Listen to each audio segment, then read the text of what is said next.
For each of us, we all share challenges within our career.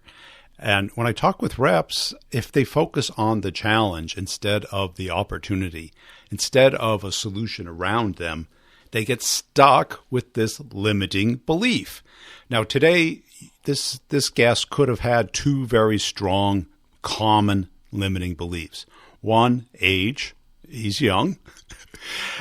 Two is didn't go to college. Now, I've talked a lot about college on LinkedIn because I think if you want to get into sales, especially today, that 4 years getting a degree that is not that applicable and very expensive, I don't know.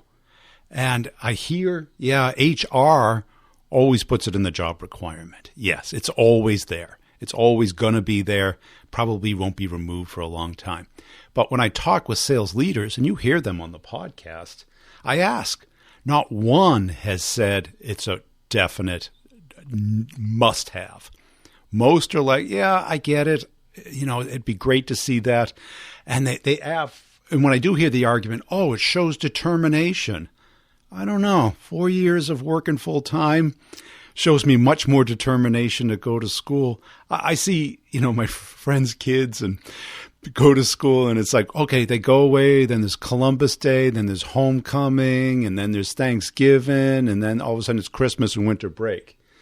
That's really a sacrifice? Yeah, I get it. I went to college, but I went at night. And if I had to do it over again, I probably would have skipped it. Would have applied that time to something else. But I bought into it. Got to have the college degree. But I have to tell you, it's on the resume. I think one person asked about it very early in my career, and it was not the type of company I wanted to go to. Doesn't mean you shouldn't go for it. Doesn't mean you shouldn't encourage people who are doing it. If you don't know what you want to do, and you have the money, okay, fine way to spend 4 years. But you also have to think it's probably one of the best 4 years of your life, meaning that time from 18 to 22, those are turbocharged years. Those are resilient years. Those are years where you can put in 80 hours a week and just cook on something that you like and create something. I hate to see that go to waste. Learning about history and liberal arts. Not that there's anything wrong with it. It's just a choice because we don't get those 4 years back. You can't be at 80 going, you know what, I'd like to get those 4 years back. Too late. Once you give them up, none of us get them back. It's a zero-sum game as far as time. So, I feel pretty strongly that if it's not exactly what you want, you don't know what you want, find out what you do before you invest 4 years and hundreds of thousands of dollars into it. Let's get into the interview. I think you're really going to like this. I'll give everybody an update on the courses at the end. If you're in them, make sure you show up for office hours. If you can't listen to them, they're pure gold. I'm telling you, because when you get community focused on the issues, you get resolution, you get perspective, you get ideas. So let's get into the interview. Hey, James, welcome to the show. As a way of getting started, tell us about yourself. Hi, Brian. Yeah, thank you very much indeed for having me. So my name is James Ellis. I am 21 years old, based in Stamford near Cambridge in the UK. Currently working for a company called Redgate Software, and joined into our inside sales team and have now worked myself through a couple of roles. Yeah. How do you like it? Yeah, it's awesome. Yeah, no, I love it. I came in to the kind of inside sales team. There's a brilliant culture that is there within the organisation. Have been fortunate to rapidly grow within the business. Have had a lot of kind of internal investment to try and help me to grow, which has been awesome. And yeah, the people are wicked. There's been so many awesome opportunities. And why'd you get into sales? I think for me, we had a family business that my granddad built, that my mum took over from quite an early age. I've had kind of business around me, and then I turned 16, decided to put a charity kind of concert on with my mum. That kind of was ended up being quite successful. We got about 3,000 people there in the end, which was really cool. And I suppose, yeah, you have those little light bulb moments in your life where you kind of look at yourself in the mirror and you go, I don't want to be at school for much longer. What did you like about school? I think it was the structured sitting in a lesson, not really feeling fully engaged and feeling like I was applying myself as much as I could be. It had always been in the back of my mind that I knew that I wanted to get out, start working, start earning, start feeling independent, and start, I suppose, helping people in a business sense rather than learning about things that on a whole aren't always massively relevant when you work through your life. Yeah, that's it. I've done a couple of posts on people skipping college because I think it's kind of an outdated thing for a lot of people.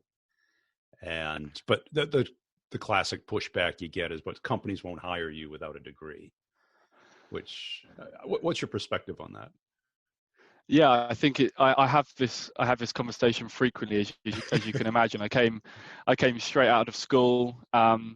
Redgate took a big risk on hiring me, but I gave them the one promise that I would work hard in a room full of people, and I feel like that can get you a lot further in life than you're told as a child.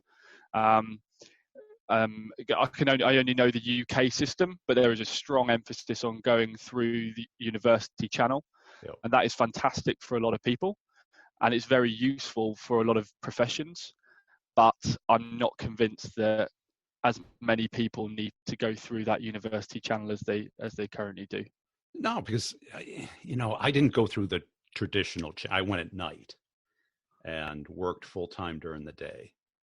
And it was just an insane amount of work. And when I got out, not one person ever asked for my transcript, see my diploma.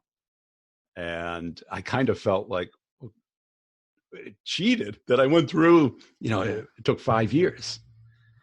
And do you feel it's something that hangs over your head, or you just don't care anymore? I really don't care anymore. I got to the point where I was probably about a year in. I started to feel kind of in that intermediary period, like, oh, I'm kind of missing out. Some of my friends are going and doing what they want when they want. And then I got to the point where I started to work hard and I started to kind of improve as I was going internally at the job. That meant that having a degree at that point wasn't going to improve where I was going to be in the business. And I think at that tipping point, it was a very pleasing position to be in, to know that I wasn't going to look back in 20 years' time and completely regret it.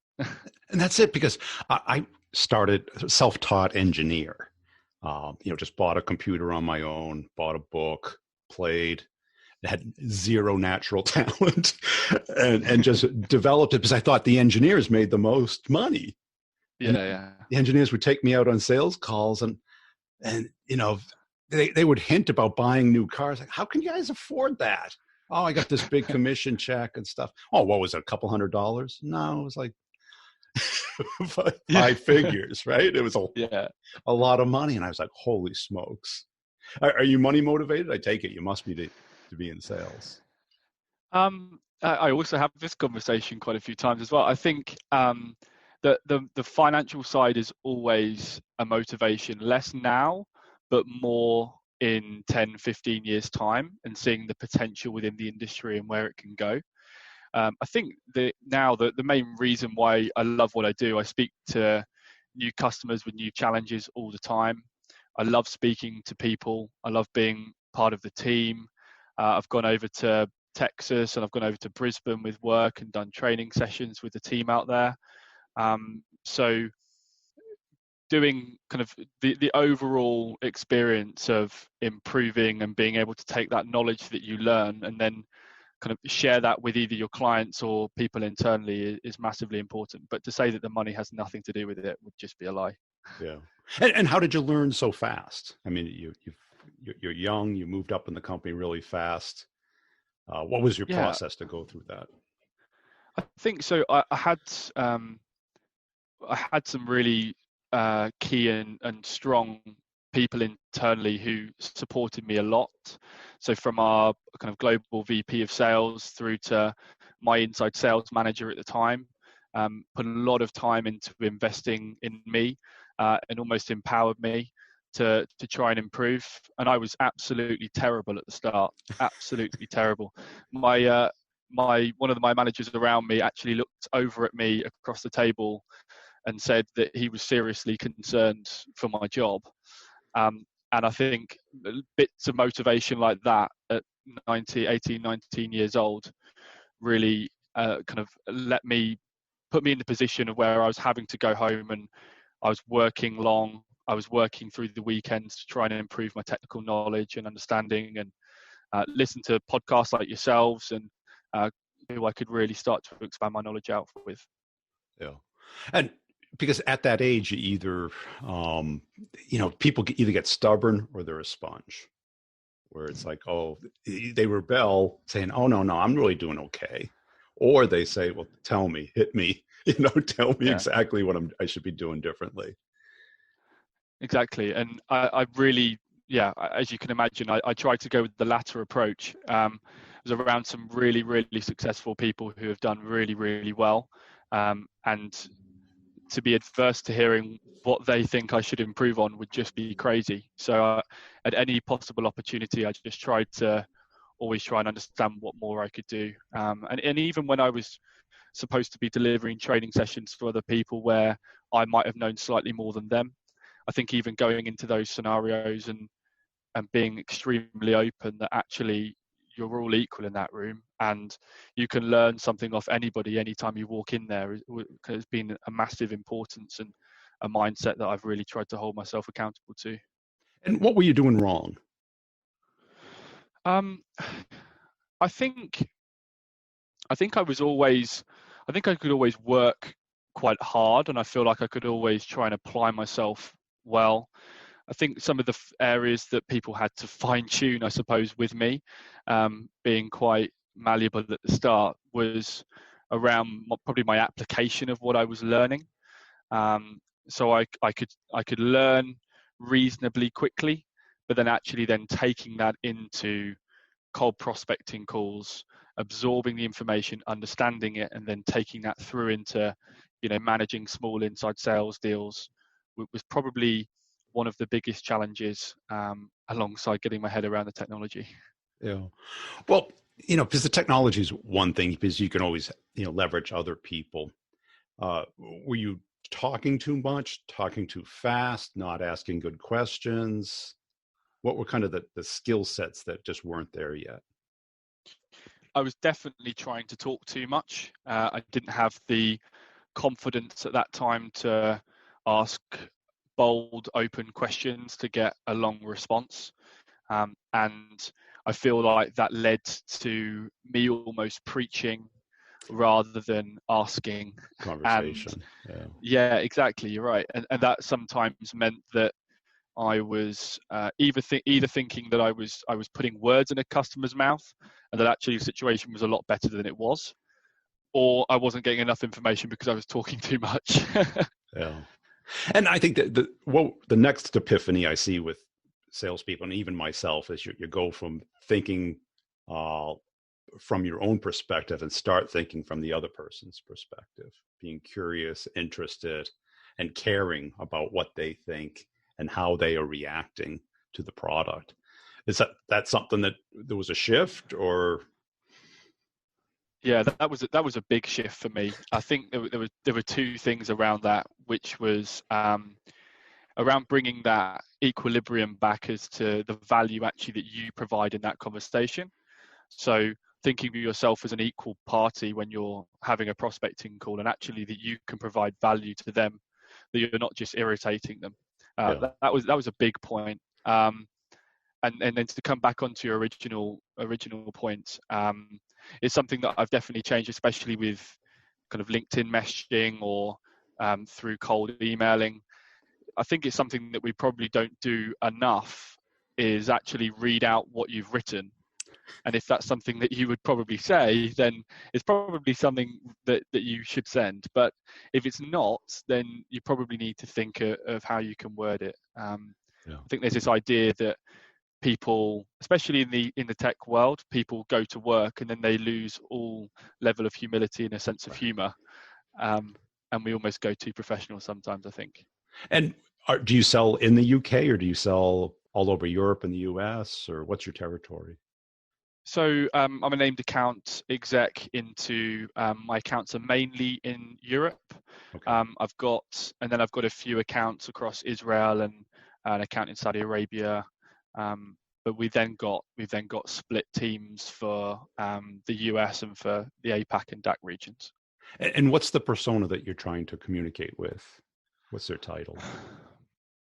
So the main title, so we speak anywhere really from development teams, so kind of database development teams, all the way through to IT architects and engineering directors through to CTOs. Really, yeah. It's massively dependent on the size of the business that we sell to. And those are real easy people to get access to, right? Yeah. They are, if you've got their information and if you are in contact with them. Yeah. No, they're I think they are great people when you get to know them and when you get to speak to them. I feel sometimes the initial interaction can be quite challenging, and getting some people in those sort of areas to trust you and to trust what you're saying and trust what you're delivering, and actually coming across with real value, to make sure that they are believing what you're saying. And how about like when you're doing cold outreach, they don't know who you are, it's not an inbound lead. Do you go top down or bottom up, or does it matter to you? I think it's something that we are working on at the moment. So I personally believe that, especially for our business model, the best way is to try and I'm going to say attack in a non-aggressive manner, but from both sides. So trying to lead with kind of get a development team lead, and also try and get maybe the director of a development unit involved. So you can then try and drum up some interest from both sides of the spectrum. So you can lead with the business initiative approach and the kind of account plan structure of where the relationship is going to go, and then trying to lead with the kind of end user technically focused conversation to the development team, so they can then really start to get their head around what it might actually look like. And how did you convince your manager to give you the AE role? Was that easy? It was definitely a process. Let's say that. That's so polite. It was a big risk, yeah, for Redgate to take me on initially, and I had no real credibility at all. So I kept on trying to prove myself by saying I will go in and I will work as hard as I need to work, and my metrics will prove that. Unfortunately, what that then meant was people then started to see some of the work I was doing. I was then in a business development role and a sales development role before that. So some of the opportunities that I was passing over to our named and our global exec team were really good, and were opening up some really strong accounts for us, and there's nothing that speaks more volumes than that. But it was still definitely a process, yeah, and definitely a big step. And how was the transition for you? I mean, I guess you're still going through it, obviously, but was it hard? Was it natural? Yeah, it was definitely hard. I feel like I had some almost prior experience for kind of listening into a lot of the calls and having quite a close relationship with some of the account execs that are still in the role now, that helped me a lot, which meant that I could then learn off them before I moved into the role. But it's definitely something that I'm still in the process of doing. You're right. And the joy of LinkedIn now is that there are so many people out there. Of course, you have to vet what you're listening to, because there is somebody who's an expert in everything. But you have to. It is really good to be able to go onto LinkedIn and just see everybody's opinion, everybody's point of view, and listen to some content. I found that really, really useful in learning the role. Yeah, cool. And what do you think distinguishes you from the average sales rep? That's a good question. I feel like work ethic and drive and determination is something that you kind of have either got or you haven't inherently. And I feel like you get that from being a product of your environment. My mum always worked very hard, my brother the same. And so I feel like I take that with me. So I'll always be trying to kind of be dialing through the numbers that we've got, completing the account plans we need to do, working through LinkedIn. And I would say that's how I definitely have differentiated myself before in the previous roles. Right, but that's helpful, and hard work can make up for a lot of flaws or a lot of other things, but it only scales so high. What I found is that the more complicated the task, the much more it's brain activity. It's how you do it, not just if you do it. Yeah, I think there I can think quite strategically quite well.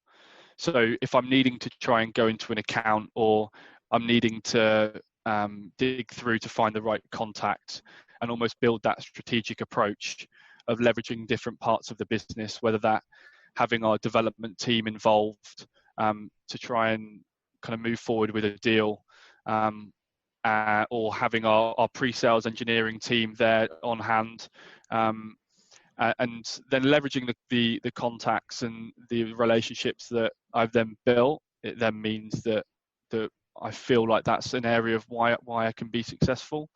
I would say, I don't know whether this differentiates me from anybody else, but something I think I'm probably quite good at is building relationships with people. It's one of the main reasons why I went into sales. So with my accounts, where we have existing relationships, I'd like to feel like we get on quite well, and that then means that I can stick to an expectation that they have for me. And I've found that over the past 6 months, they're doing more than I would expect of them. And what does that mean to you when you say build a relationship? Does it mean it can be very opaque? Yeah. So I think it's, as an example of something that a deal that closed last quarter, I built quite a strong relationship with the key contact in play, and that was from the start. So from about January time, and was quite I would say it was quite a close contact initially. Build a lot of credibility around providing some free resources out there that he went off and had a look at, went off and viewed. And as that relationship then blossomed over, I suppose, a 5 or 6 month period, I was then finding that the contact was becoming far more mutually beneficial. The contact was seeing the benefit that we were providing to them. And I was then getting random emails through the evening about things that they were doing at work, and updates that they had gone to their director with and how pleased they were. And then that contact effectively ended up pushing the deal through without me being heavily involved with the procurement process, which was the position I always wanted to be in. And they still speak to me now, which is great. Well, that's it, because that was kind of my secret sauce, was over servicing and helping, what I call the precious few, the people who are most likely to buy.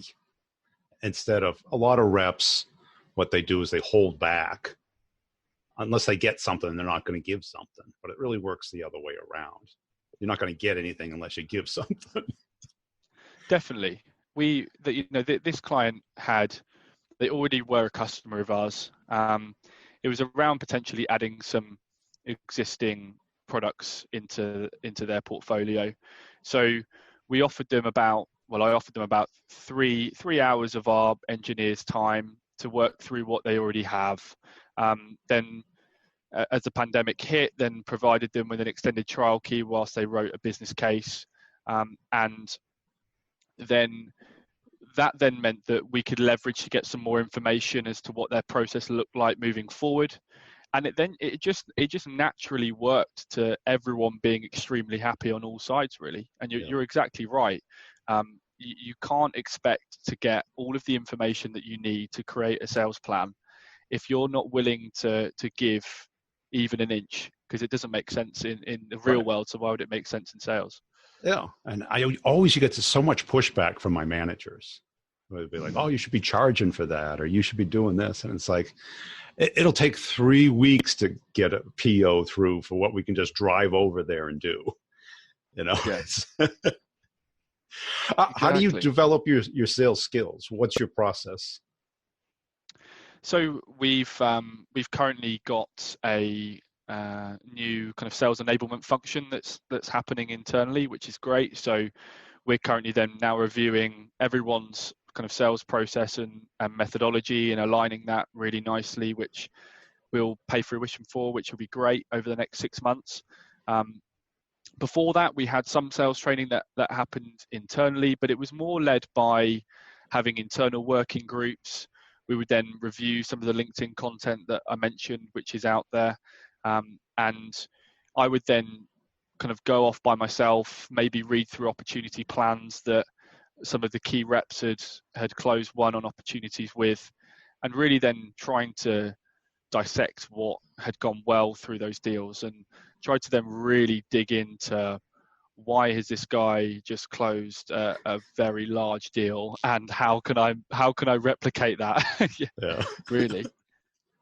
So, and what drives you? Is it competing? Is it just being better and better? Is it what's behind it? I think I can't really put my finger on what it is. I feel like what really drives me is the ability to just improve all the time.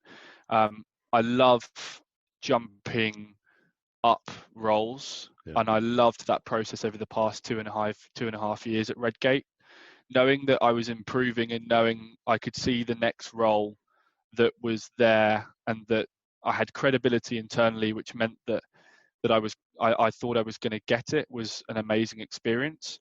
And of course, the ability to then see the average deal size that you're closing increase, knowing that then you're adding even further value and it getting more complex, is always then a fantastic challenge, because you know that if you're improving with how your sales execution, then you're most probably improving with what you're earning as well. Well, yeah, and when you see it, and that's what's great about being young, is that the trajectory is pretty steep. Exactly. It kind of slows down a little bit after, just naturally. But you start doing bigger and bigger deals. Are you a competitive guy, or you just? Yeah, definitely. I'm definitely competitive. I played kind of sport throughout school. Played first team rugby, and have been involved in those competitive environments all the time. My mum comes from a very successful sporting background too, so that it's always been in my blood. And yeah, if we have, especially in the sales development or the business development teams, if we had cool competitions, or if we needed to get to a certain op number or kind of pipeline number, I would definitely make sure that I wouldn't lose. Yeah. And did you play team sports? Rugby's a team sport. Any individual sports? Not really, to be honest. Yeah. I was mainly loving the team sport side. I loved the changing rooms before, and kind of being there on the sidelines, kind of when I was on the bench and things, and supporting the team. It was amazing, and that's what I loved about bringing it into the work environment, and having the opportunity of going over to the kind of the States and going over to Brisbane, and then being able to feel like I was kind of adding value into a team again. It was really cool. Yeah, because that makes you a little bit more well-rounded. Because if you're individual sport, you're competing. You see the guy in the desk next to you is your competition, and in a way it is, but it's really you're on the same team. You know, Exactly. yeah, Yeah. No, you're right. And I think that that is how you can potentially get some hostile environments and salespeople growing into quite internally aggressive people, kind of in their own teams, right? Because everyone next to you is your own competition. When in fact, if you just tried to start learning off how everybody else was working, I say reading those opportunity plans of where someone closed a $500,000 deal, right. and thinking how I can replicate that, rather than thinking that I'm going to be better than them and they're not going to hit target next month. And that's it, because because you can learn sales skills from other people, but when they're selling the same product, there's so many nuances about how to make a deal bigger, how to make it faster, how to tell when you've got a false positive or it's definitely going to happen. Because somebody from the outside, they can give you the signals and their experience, but it's not exactly the same. No, exactly. And I think that you have to have some level of kind of individual intellect that you're consistently improving, right? And that's why the sales training and the importance of that is so key. But it's almost trying to not reinvent the wheel, right? You've got to go with your own approach and have faith in your own ability, of course. But when somebody is succeeding and a team are doing well, then I'm definitely in the mode of being a sponge and trying to see what you can take from those who are being successful, and apply it into your own environment, rather than coming in with your own pioneering change. Right. Yeah. You trial and error it. And I think people who come from performance backgrounds, sports, performing arts, get that in sales, because so much of it is counterintuitive. That is much more about listening than talking. And the only way you learn that is you have a coach, who tells you, okay, don't do this. Even though it feels unnatural, do this because this works. And 100%. Right. And a lot of people in sales never get that. They stick with over talking faster, having it be about pressure and tricks versus a strategy. Now, what motivates you more, winning or hate losing? What a good question. I would say winning probably motivates me more. Yeah. I would definitely say winning normally motivates me more. I hate losing, but then I normally try and park it and go, right, that's done. I'm not going to think about that anymore. Whereas when it's winning, I feel like that positive momentum can carry on for a lot longer than the negative momentum can from losing something. Because I think you can always take a step forward, look what didn't work, and then very quickly spin that into a positive of how it's going to change. Yeah, I mean that's a good perspective, because I hear a lot of people have strong feelings about it, because when you lose, I always tried to say, okay, I just paid that lost commission in an education. So whatever it was, I just paid that for a lesson. Now I can either ignore it or I can make sure I don't repeat it. Yeah. Because we do the same mistakes all the time. We don't follow up enough. We don't have a next step. We believe something is real and it's not. Exactly. And I think that you can, that's why I suppose the winning drives me as much as it does, and winning internally or kind of between the team as well. But I think that if you concentrate on, my personal opinion is, if you're concentrating on not losing as much as you are on winning, then you probably need to think about the bit of the mentality that's coming with that as well. I try to focus on what will be positive rather than what might potentially be negative. Right, because your mind naturally will focus on the thing that you're focusing on. If you're worried about Exactly. losing, you'll be thinking about how are you going to lose. And if you're thinking Exactly. about winning, your mind will be, how do I win? But Yeah. which keeps you up more at night, though.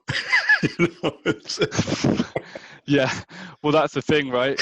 When you look forward to the next 18 months, if you've got good numbers, then you're going to sleep well. But if you haven't, then of course that plays far more of a weight on your mind than if you've just closed a really nice deal. Cool. Hey, it's been a great conversation, James. Where can people go to follow you and connect with you? Yeah, so just search James Ellis at Redgate on LinkedIn, and then any connections would be more than welcome. If you've got any direct questions, feel free to fire me an email, james.ellis@red-gate.com. Now, don't get me wrong. Education is a great thing. It's how you acquire it and what you focus on. Is art history going to get you what you want? If that's your thing, run with it. But if it's selling, we need to understand psychology. We need to understand how companies work, how people make decisions, how to think like other people. Now, these are things that your company probably isn't going to teach you. They're going to teach you how to take an order, how to process an order, how to give a demo, how to give a presentation, which are part of the sales process. But what's the default in the complex sale? Do nothing. It is not to close or buy. And how many inbound opportunities are you getting now? I talk to people all the time, not many. So I think the best thing that we can get as salespeople is we have to be self-motivated to learn, because nobody's going to drag us. Not unless you're willing to pay a fortune to have somebody, personal trainer, yell at you every day to learn your questions, learn your prospecting, write your emails. But what we have to do is motivate ourselves, but get mentorship. Get somebody who cares about you being successful, whose only motive is to help you. And it's not going to be in a 2-day workshop. Sorry, I've taken them. They're helpful. There's nothing wrong with them, but it's just a workshop. It's just to spur the energy. Same with a book. You can read the book, but unless you're studying it, dog-earing it, applying it every day, building a system around it, a habit, a process, it's just information. It's just entertainment. What we need is transformation to become better each day, to build on top of each day and get better. Understand that we're never going to be perfect at sales, that it is a performance profession. Not a performance in the singing and dancing sense of the word, but how well you do it. Not just if you do it. I'm sure you've seen people do the same words, the same cold calling script, really boring and monotone. And you've seen other people too excited, too ambitious, too pushy, too fast. Right. So that when you communicate with another person, there's so many different elements. And how do you get better? You hear how other people do it. You get feedback on how you're doing it. You get to ask questions, talk it through. Realize that you're not alone, that there's a lot of people out there that want to get better at this profession we call sales, and the rewards are there.